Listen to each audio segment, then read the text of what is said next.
Chào bạn, bây giờ ta là năm 2026 rồi. Theo thường lệ, mình nên nhìn lại năm 2025 trong video tuần trước. Nhưng sau khi suy nghĩ rất nhiều thì mình cảm thấy không có gì mấy để nói. Vì nếu nói năm 2025 có gì đặc biệt thì chỉ có thể là Trump lại chống cử tổng thống và từ những hành động của ông như tăng thuế quan buộc nhiều nước phải đàm phán để kết thúc xung đột đều cho thấy một lớn nan của Mỹ. Người dân Mỹ muốn đi theo chủ nghĩa biệt lập, nhưng thực tế nếu thiếu Mỹ làm cảnh sát thế giới thì chuỗi công ân toàn cầu sẽ không ổn. Điều này mình cũng đã phân tích trong nhiều video trước đây rồi. Thế nhìn sang năm 2026 thì sao? Ở đây mình phải nhắc đến một bình luận của hội viên rất gây hứng. Trong lịch sử, những khu vực nằm giữa hai thế lực lớn thường trở thành chiến trường giành ảnh hưởng. Điều then chốt với những nước đẹp này là phải có nội lực của chính mình. Nếu thiếu nội lực thì sẽ là ruồi muối chết vì châu bò đánh nhau. Còn nếu đủ nội lực thì sẽ là ngư ông tạc lệ khi trai cỏ tranh nhau. Vậy hiện nay Đông Nam Á nằm giữa Mỹ và Trung Quốc đang ở vị thế nào? Theo logic của bình luận này thì phải xem các nước Đông Nam Á là thiếu hay đủ nội lực.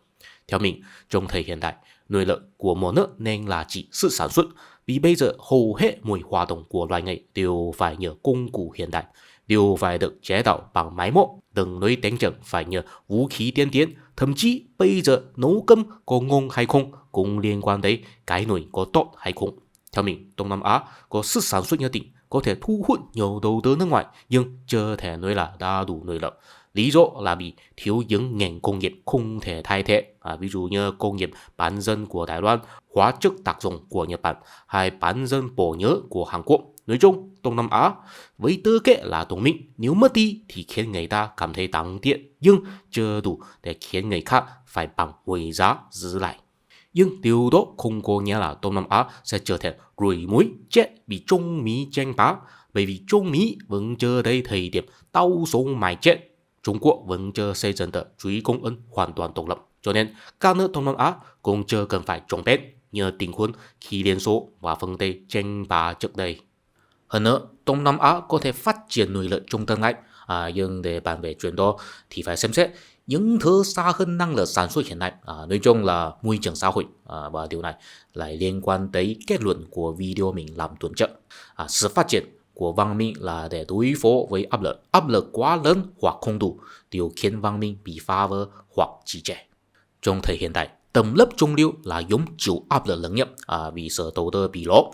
Chính vì vậy, họ cũng là lực lượng chủ chốt hình thành văn hóa khủng hoảng, thúc đẩy dân tộc hiện đại hóa một cách toàn diện. Vì thế, mình xin đưa ra một cái đánh giá tiềm năng phát triển nội lực của các nước Đông Nam Á. Tầng lớp trung lưu có đang sống trong một môi trường với áp lực vừa phải để hình thành văn hóa khủng hoảng hay không? Mình cũng xin nói đùa một chút. Có nhiều người nhìn phát triển kinh tế giống như đánh trận, binh lính nhiều hoặc lừa mình thì chắc chắn sẽ thắng. Còn mình thì cho rằng cái nghĩ đó là biểu hiện của chủ nghĩa đàn ông. Tưởng rằng phát triển kinh tế giống như đàn ông lên đỉnh, cứ tăng tốc cứ tình mình thì thế nào cũng bắn ra. Theo mình, họ nên học cách suy nghĩ của phụ nữ. Phát triển kinh tế giống như phụ nữ đạp cực khoái, nếu không khí và môi trường không đúng thì có đầy mình cỡ nào cũng không lên được. Còn khi môi trường đã đúng rồi, chưa cần đầy vào đã lên rồi. Môi trường là thứ cực kỳ quan trọng. Tiếp theo mình xin bàn về môi trường để tầng lớp trung lưu trưởng thành.